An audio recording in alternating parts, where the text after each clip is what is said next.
I doubt if she comes over here with me since I'm outside. I'm gonna experiment with outside, because why not? It's a beautiful day. Thursday, 25 March, 1943. Dear Kitty, yesterday, Mummy, Daddy, Margaret, and I were sitting pleasantly together when suddenly Peter came in and whispered something in Daddy's ear. I heard something about a barrel fallen over in the warehouse and someone fumbling about at the door. Margaret had heard it too, but when Daddy and Peter went off immediately, she tried to calm me down a bit because I naturally I was naturally as white as a sheet and very jittery. The three of us waited in suspense. A minute or two later, Miss Van Dam came upstairs. She'd been listening to the wireless in the private office. She told us that Prim had asked her to turn off the wireless and go softly upstairs. But you know what that's like. If you want to be extra quiet, then each step of the old staircase creaks twice as loudly. 5 minutes later, Prem and Peter appeared again, white to the roots of their hair, and told of their experiences. They had hidden themselves under the stairs and waited with no result at first. But suddenly, yes, I must tell you, they heard two loud bumps, just as if two doors were banged here in the house. Prem was upstairs in one loop.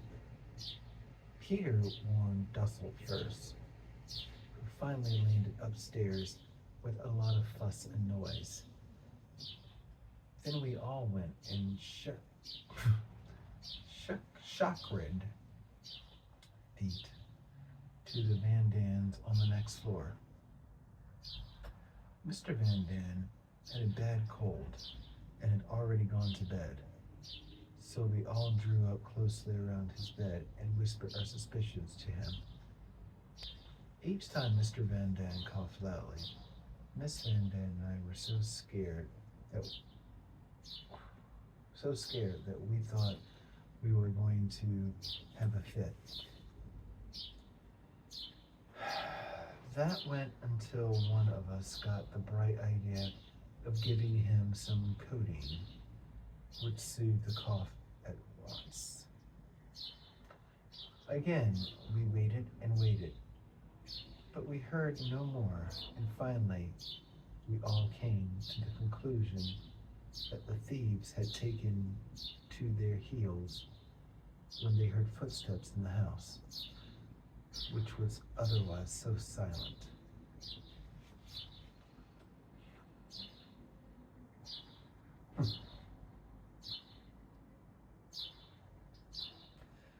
Now, it was unfortunate that the wireless downstairs was still turned to England, and that the chairs were neatly arranged around it.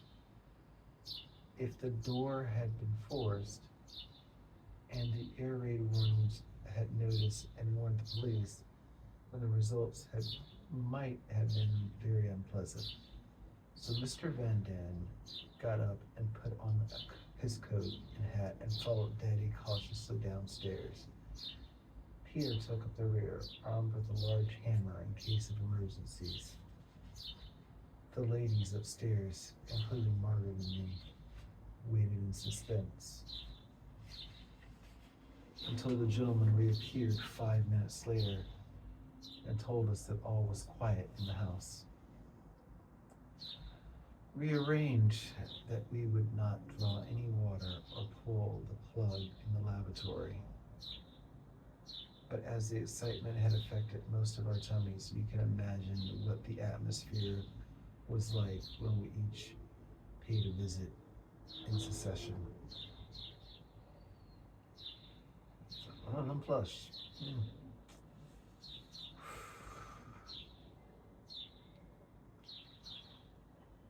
When something like that happens, heaps of other things seem to come at the same time as now. Number one was that the clock at the West Ward, which I always find so reassuring, did not strike. Number two was that Mr. Lawson, having left earlier than usual the previous evening, we did not know definitely whether Eli had been able to get a hold of the key and had perhaps forgotten to shut the door.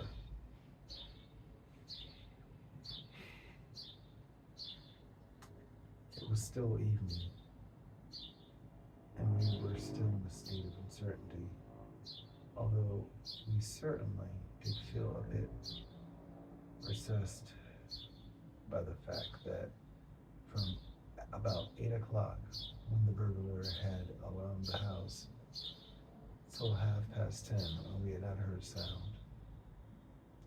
On further reflection, it also seemed very unlikely to us that a thief would have forced open a door so early in the evening, while there were still people about in the streets. Moreover, one of us got the idea that it was possible that the caretaker of the warehouse next door was still at work, since in the excitement and with the thin walls, one can easily make a mistake.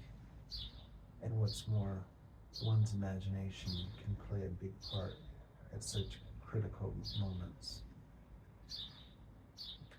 So we all went to bed, but none of us could go to sleep. Daddy as well as Mommy and Mr. Dressel were awake, and without much exaggeration, I can say that I hardly slept a wink. This morning, the man went downstairs to see whether the outside door was still shut, and everything turned out to be quite safe. We gave everyone a detailed description of the nerve-wracking event. They all made fun of it, but it is easy to laugh at such things afterwards. Eli was the only one who took us seriously. Yours, Anne.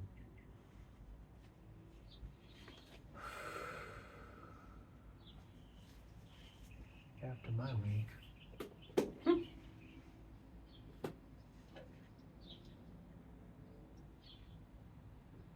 It's like Anne Frank Toil.